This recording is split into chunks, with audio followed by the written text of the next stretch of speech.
বাংলাদেশের সর্বশেষ গুরুত্বপূর্ণ আপডেট সংবাদে আপনাকে স্বাগত। শুরুতেই সংবাদ শিরোনাম, পরে বিস্তারিত। শুরুতেই জানাবো, ভারতে ভেঙে দেয়া হচ্ছে মুসলমানদের বাড়িঘর। ভারতের রাজধানী নয়াদিল্লির কাছে বাসিন্দা শহীদ মালিক এমন একটি বাড়ির জন্য লড়াই করছেন যা ভেঙে ফেলা হয়েছে।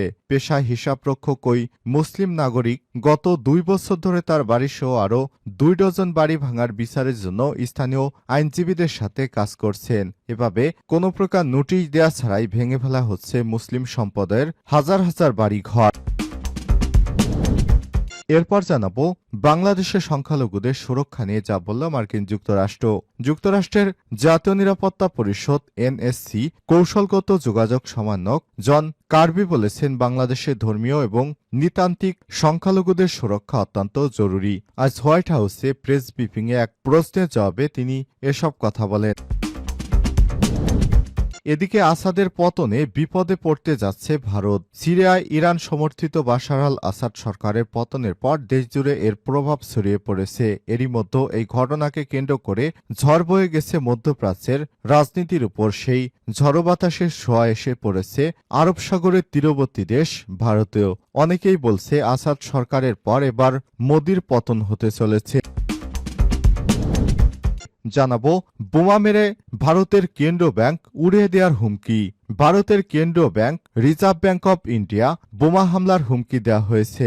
বৃহস্পতিবার বিকেলে ব্যাংকটির অফিসিয়াল ওয়েবসাইটে পাঠানো এক বার্তায় এই হুমকি দেওয়া হয়। আর শুক্রবার বিষয়টি জানিয়েছে ভারতের বার্তা সংস্থা। এদিকে দাদাগিরি করতে গিয়ে বন্ধুহীন হয়ে পড়েছে ভারত, বললেন মুরাদ। প্রতিবেশী দেশের সঙ্গে দাদাগিরি করতে গিয়ে ভারত একটি বন্ধুহীন রাষ্ট্রে পরিণত হয়েছে, এমন মন্তব্য করেছেন ঢাকা জেলা যুবদলের সভাপতি ইয়াসিন চৌধুরী মুরাদ। ভারতের সব চক্রান্ত তারেক রহমানের নেতৃত্বে নস্যাৎ করে দেওয়া হবে বলে হুঁশিয়ারি দেন তিনি। এবং সর্বশেষ জানাবো, 25 সালের মধ্যে নির্বাচন করা যেতে পারে, জানালো জামাতের সেক্রেটারি। বাংলাদেশ জামাত ইসলামের সেক্রেটারি জেনারেল অধ্যাপক মিয়া গোলাম পরোয়ার বলেছেন, অবাধ, সুষ্ঠু ও গ্রহণযোগ্য নির্বাচনের জন্য রাষ্ট্রযন্ত্রের কিছু অর্গান সংস্কার করা প্রয়োজন। পুলিশ, নির্বাচন কমিশন এবং জুডিশিয়াল সহ 5 থেকে 7টা দপ্তর সংস্কার করার পর যখন জাতি বুঝতে পারবে এখন নিরপেক্ষ নির্বাচন দেয়া প্রয়োজন, তখনই নির্বাচন হতে পারে। ডিসেম্বরের পর নির্বাচনী রোডম্যাপ ঘোষণা করে 25 সালের মধ্যে নির্বাচন শেষ করা যেতে পারে। প্রিয় দর্শক, এতক্ষণ শুনছিলেন সংবাদ শিরোনাম, এবারে বিস্তারিত। তবে তার আগে বন্ধুরা, অনুরোধ থাকবে এই সংবাদটিতে একটি লাইক দিন। এই চ্যানেলে আপনি নতুন হয়ে থাকলে আমাদের সংবাদটি দেখতে দেখতে চ্যানেলটি সাবস্ক্রাইব করে রাখুন। কমেন্ট করে আপনার মূল্যবান মতামত জানিয়ে দিন আপনি বিশ্বের কোন দেশ থেকে বা বাংলাদেশের কোন স্থান থেকে আমাদের সংবাদটি দেখছেন এবং শুনছেন। এবারে বিস্তারিত। ভারতে ভেঙে দেয়া হচ্ছে মুসলমানদের বাড়িঘর।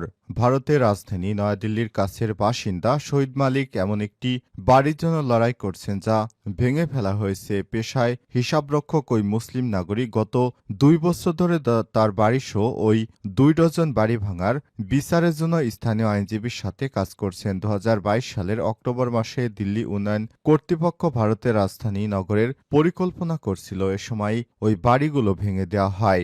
মালিক যে মামলাগুলো দায়ের করেছে তার একটি রেসিডেন্ট ওয়েলফেয়ার অ্যাসোসিয়েশনের পক্ষে, অন্যটি তার নিজের বাড়ির জন্য। মামলাগুলো এখনও শুনানির অপেক্ষায় রয়েছে। প্রশ্ন রেখে শহীদ মালিক সংবাদ মাধ্যম আল জাজিরাকে বলেন, শুনানির দিন ক্রমাগত পিছিয়ে দেয়া হচ্ছে। আমরা অভিযোগ উপস্থাপন করার সুযোগ পাইনি। আমাদের আর কতক্ষণ অপেক্ষা করতে হবে? তবে মালিক তার বাড়ির চেয়ে অনেক বেশি কিছু হারিয়েছে। বাড়িটি ভেঙে ফেলার 2 মাস আগে মালিকের ছেলে জিয়ান কার্ডিওভাস্কুলার জটিলতা নিয়ে জন্মগ্রহণ করেছিলেন। ওই ব্যক্তি জানান, তার ছেলের অবস্থা আমাদের ঠান্ডার বাইরে ঠেলে দেওয়ার পরে আরও খারাপ হয়ে গিয়েছিল।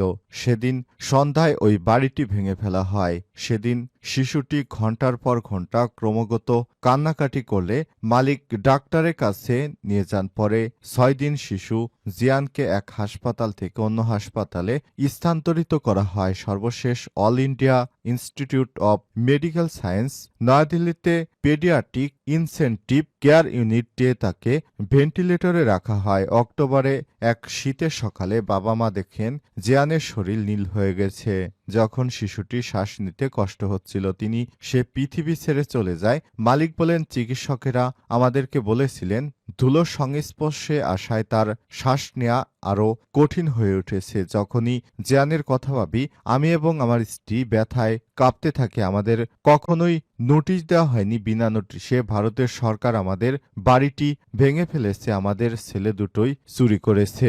মালিকের মতো সম্প্রতি বছরগুলোতে শত শত ভারতীয় মুসলমানদের কোনো নোটিশ ছাড়াই তাদের ঘরবাড়ি ভেঙে ফেলা হয়েছে। প্রায় নগর কর্তৃপক্ষ নগর উন্নয়ন, সৌন্দর্যায়ন, ড্রাইভ বা অবৈধ দখল সাফ করার কথা বলা ঘরবাড়ি ভেঙে দেওয়া হচ্ছে। অনেক ক্ষেত্রে প্রধানমন্ত্রী নরেন্দ্র মোদীর দল বিজেপি শাসিত রাজ্যগুলো দলটির আলোচকদের বিরুদ্ধে শাস্তিমূলক ব্যবস্থা হিসেবে সরকার প্রকাশ্যেই এমন ধ্বংসের কথা বলছেন নেতারা। বাংলাদেশের সংখ্যালঘুদের সুরক্ষা নিয়ে যা বলল মার্কিন যুক্তরাষ্ট্র। যুক্তরাষ্ট্রের জাতীয় নিরাপত্তা পরিষদ এনএসসি কৌশলগত যোগাযোগ সমন্বয়ক জন কার্বি বলেছেন, বাংলাদেশের ধর্মীয় এবং নৃতান্ত্রিক সংখ্যালঘুদের সুরক্ষা অত্যন্ত জরুরি। স্থানীয় সময় বৃহস্পতিবার 12 ডিসেম্বর হোয়াইট হাউসের প্রেস ব্রিফিংয়ে এক প্রশ্নের জবাবে তিনি এসব কথা বলেন। এদিকে এক সাংবাদিক প্রশ্ন করে বলেন, গত কয়েক সপ্তাহ ধরে হোয়াইট হাউসের বাইরে বেশ কয়েকটি হিন্দু আমেরিকান দল প্রতিবাদ করছিল। তারা শেখ হাসিনা সরকারের পতনের পর বাংলাদেশে হিন্দুদের অবস্থা নিয়ে প্রতিবাদ করেছে। প্রেসিডেন্ট কি এ বিষয়ে অবগত হয়েছে কিনা, পাশাপাশি জাতিসংঘে বাংলাদেশের অন্তর্বর্তীকালীন সরকারের প্রধান উপদেষ্টা ডক্টর মোহাম্মদ ইউনূসের সাথে দেখা করার সময় তিনি কি এই প্রসঙ্গটি উত্থাপন করেছিলেন?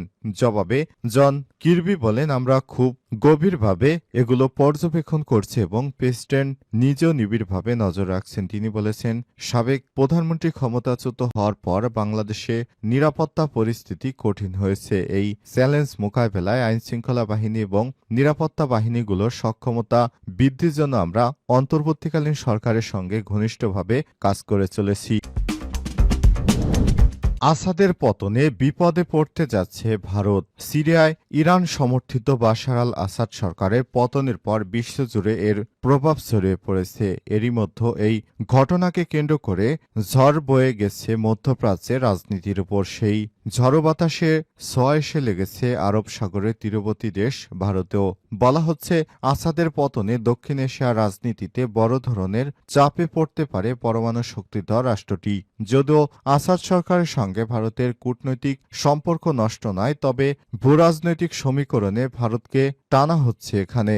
বিবিসির এক প্রতিবেদনে বলা হয়েছে, ইরানকে পশ্চিম এশিয়ার একটা শক্তি হিসেবে দেখা হয় যা ওই অঞ্চলে ক্ষমতার ভারসাম্য বজায় রাখে। কারণ পশ্চিমা মিত্র সৌদি আরব, ইসরায়েল ও তুরস্ক আধিপত্যকে চ্যালেঞ্জ করে আসছে ইরান। আর দক্ষিণ এশিয়ায় ইরানের অন্যতম মিত্র হিসেবে প্রতিষ্ঠিত ভারত। মধ্যপ্রাচ্যের দেশ